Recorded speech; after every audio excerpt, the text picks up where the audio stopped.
Hello there, today I hope you're all well, thanks for stopping by.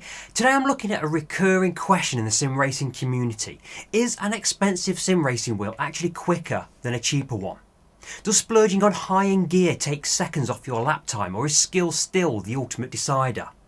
I've seen this question resurface in the last few days as people struggle to understand why the top times on this week's online time trial in Gran Turismo 7 are in the 3-minute 5s, while most people are struggling to get a gold standard in the mid 3-minute 10s. Incidentally, it's the actual Le Mans 24 hour this weekend, and if you haven't been before, I really do recommend trying it out. Get some mates together and go on a road trip, you'll have such a great time, I really do recommend it. First off, I'm going to refer in this video to all driving games as being in the sim racing genre. We're all sim racing at some level, whether we're having endless fun on an unashamed arcade race like Outrun or Sega Rally, or requiring pinpoint physics with extensive setup modifications in iRacing or Assetto Corsa. You're all brothers and sisters to me, and you'll get no judgment from me on how you go about getting your racing kicks. I've been gaming since the early 1980s, and I've used pretty much all methods of control with nearly every driving game you can think of over the years on every single format. I've even made my own driving sim rig with a game called Formula 1 Simulator on the Sinclair ZX Spectrum, which had instructions on how to make and operate your own sim rig back in the early 1980s. Whoa! Oh, gonna crash! Nearly. Now, you might be an enthusiastic gamer, an occasional sim racer that perhaps plays Gran Turismo or Forza using a controller and wondering about whether getting the first wheel will help your times. Or you may already have a wheel and are thinking about upgrading your setup. Will spending more money translate to you moving up the leaderboard? I've covered in another video whether you could be quicker on a wheel rather than a game controller, and there's a link above me that will take you right to that video. But in general, you'll find it easier to be consistently quick using a wheel and pedals than a controller. Well, while a controller undoubtedly gets certain benefits in how quickly you can respond, a wheel is generally more natural and more precise. And frankly, it's a more enjoyable experience. You feel more immersed in the driving experience. So, which is right for you?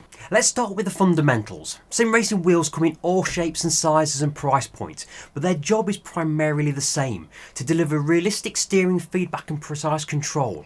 Expensive wheels such as direct drive models offer unparalleled force feedback, smoother mechanics and durability. At the entry level of the market, the cheaper wheels, often belt or gear driven, they're more accessible but compromise on feedback, detail and build quality. But does all this translate to faster lap times? For many people, their first wheel is likely to be a belt-driven or gear-driven device such as the Logitech G923 or the Thrustmaster T248, which can both be had for usually under around about £300, and they include a wheel fixed to the wheel hub that houses the motor and the pedals. You'll normally get a paddle shifter with maybe an option for a stick shifter that you can plug in at a later date. I mean, these are great first setups from a hand controller and are a relative inexpensive way of finding out whether getting deeper into the sim racing hobby is something you really want to pursue. The traditional mid-range price point at around £500 mark will get you entry level into products from Fanatec such as the CSL DD model, provided you don't want PlayStation support, or Moza's R12. Both of these are direct drive with 5 Newton meters of torque, but neither will get you PlayStation support due to certain annoying licensing issues. Many in the sim racing community though consider these now to be the entry level wheels, with £1,000 to £2,000 quickly becoming the mid-range. With that logic, £1 to £2,000 will bring you into the double figure torque range of wheelbase such as Fanatec's Gran Turismo DD Extreme and the Moza R12. From here on you can go deeply down the rabbit hole and spend vast amounts of money on your kit, but just remember that no matter how much money you spend on sim racing, someone else will always have spent more money than you. But will it make you a faster driver? In the absence of dozens of different products to try, I'm simply going to compare what I know. I'm going to play the same game on both my full direct drive sim rig and on my trusty and rusty old belt driven setup. For the entry level wheel, I'm using a 5-year-old Fanatec CSL Elite, which I've got mounted down underneath my desk on a Wheelstand Pro collapsible stand, and that I use regularly to play Gran Turismo. When I purchased it, I paid approximately £530 sterling, excluding delivery, plus about £80 for the Wheelstand Pro, which I think I bought in 2015. This was an upgrade to my original Logitech G29, which I still own, and offered increased torque of I think it's 6 Newton meters, a smoother single gear belt driven mechanism and vastly superior throttle and load cell brake. I did comparisons when I bought them at the time, and I found that while it didn't improve my lap times significantly, it did improve my consistency, mainly under braking. It was just easier to catch a slide compared to the Logitech. However, you can still feel the mechanism inside working, and down the long straight at the Moza, which I'll show in this video, you experience a notchy rocking from side to side, and this becomes really quite fatiguing as you're constantly bracing against the back and forth of the force feedback rather than benefiting from your experience of that force feedback. For the more expensive wheel, I'm using my Moza R12 wheelbase, Moza FSR wheel and Moza CRP pedals. They're all mounted to a Next Level Racing GT Elite frame with a Abruzzi Pro Racer seat. The value of this kit, excluding the monitor and the PC, was approximately £2,500. It was specced up with the help of random call sign and built and supplied by Jimmy Broadbent's Abruzzi Racing Company.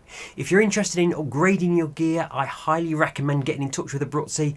I use this setup for PC-based sim racing games on iRacing, Assetto Corsa Evo, ACC, F1, Dirt Rally 2 and EA WRC, amongst many other games. All of this kit feels undoubtedly so much more premium. The direct drive is so much smoother than belt drive, and the 12 Nm of torque is just right. I mean, you can get much more than that, you can get more than double that if you so wish, but realistically 12 is the sweet spot. Most people don't even use 12, you set it to 5 or 6, so it leaves you with plenty of redundancy to play with. And the communication with the road it's a great balance of responsiveness without being tiresome. The overall experience with the Moza R12 is night and day compared to the Fanatec CSL Elite. It's so much more enjoyable, but it's also important to note that the sturdiness of the frame you bolt it to and the seat is almost as critical. It all becomes a rigid frame that you're sat right in the middle of. The immersion of the whole experience to me is where the main benefit of the more premium setup comes from. But does it make me any quicker? I've done this experiment a few times across different games and on PC and PlayStation, and the results you'll see on this video tell a consistent story. For the benefit of being topical, I'm going to go back to the start of this video and showing this week's online time trial on Gran Turismo 7, the Le Mans 24-hour track at the South with no chicanes on the Mulsanne straight. Now, I spent approximately 2 hours playing it on the Fanatec CSL Elite, which included getting time to familiarise myself with the car and the track. I then spent another 90 minutes using the Moza R12 in my sim rig. These are the best laps from both wheels, the Fanatec CSL Elite attached to a collapsible wheel stand Pro on the left, a Moza R12 wheelbase, FSR wheel and CRP pedals attached to a Next Level Racing GT Elite rig on the right. Now, if you pay close attention to the reference points such as overhead signs and roadside curbs, you're going to see that for the first half of the lap, the two runs are virtually identical. It's only the exit out of the tight right at the end of the Mulsanne turn, where the Moza begins to show any slight advantage.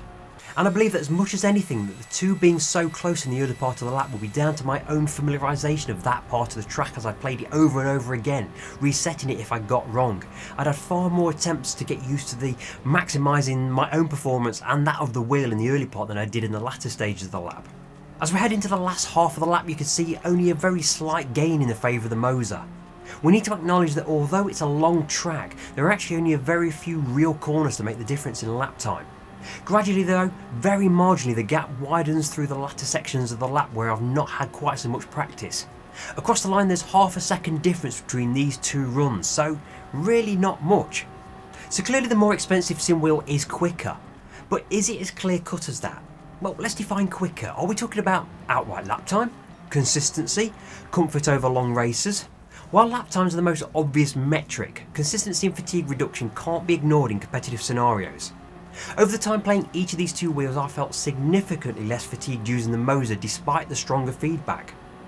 Oddly enough, I actually felt comfier sitting for long period of times in the Secret Labs chair I've got here compared to the bucket seat in the sim rig, but that's more likely down to the fact that I'm just getting old. The most noticeable benefit for me is that I can be much more consistent with the Moza than I could with the Fanatec. In fact, I could be a bit more precise in that statement. It's the consistency of the brakes. As much as it's true as if you were upgrading a real life car to improve the performance, the first thing you're going to do is make sure the brakes are good enough. And the Moza, and this goes for all the premium brands, the feel of the brakes is so much better.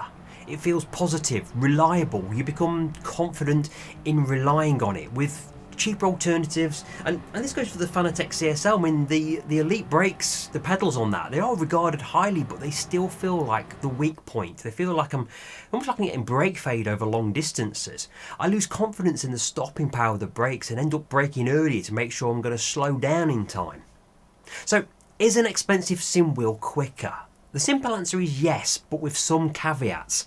High-end wheels provide richer feedback, smoother control and reduced fatigue, all of which can shave fractions of a second off your lap time and enhance long-term performance. However, it's skill and practice that remains the ultimate equaliser. A budget wheel in the hands of a skilled racer can still deliver competitive lap times. Many players using game controllers can still be quicker than people using wheels, and I know one person who can keep me incredibly honest on Dirt Rally 2 using his PC's keyboard. If you're looking to really get into the sim racing hobby, any wheel will improve your experience. To get the most rewarding and immersive experience where you can you don't actually notice the wheel and instead focus on purely the gaming and improving your driving skills, then you will benefit from investing in a premium wheel. You'll be able to play for longer, get up to speed quicker and stay at that pace consistently. However, don't expect it to slash seconds off of your lap time. It's not the silver bullet you might be thinking it will be. The inconvenient truth is that the fastest drivers are extracting the most out of their skills and their knowledge of the game. In the end, it's not just about the wheel, it's about the passion for racing. Whether you're driving a budget setup or a premium rig, the thrill of the race is what matters most. Find a level that you're comfortable with, where the game remains fun, and enjoy your racing on whatever format you play, whatever game it is that you play. I hope you've enjoyed this video. If you do, perhaps consider giving it a like, and I'd love to hear your comments in the section below. And if you have enjoyed the video and you want to see more like it, do perhaps consider a subscribe to the channel. I really would appreciate it. Anyway, happy racing, and I shall see you on the next video. Take it easy.